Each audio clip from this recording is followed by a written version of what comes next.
Hey everybody, it's Neil and welcome to my car. And check it out, I got the Tesla Model Y, and you know it has that super glass roof, but what I got, because it's 1,000,000 degrees here in Texas, I got this headliner. And check this thing out. So it kind of like, you know, it sticks on here. It's got like a sticky stuff and it sticks up into it and it kind of sticks in.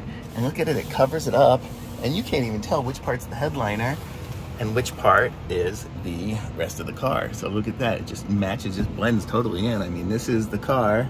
It's hard to see because I'm in the garage, but it's the car and that's the headliner.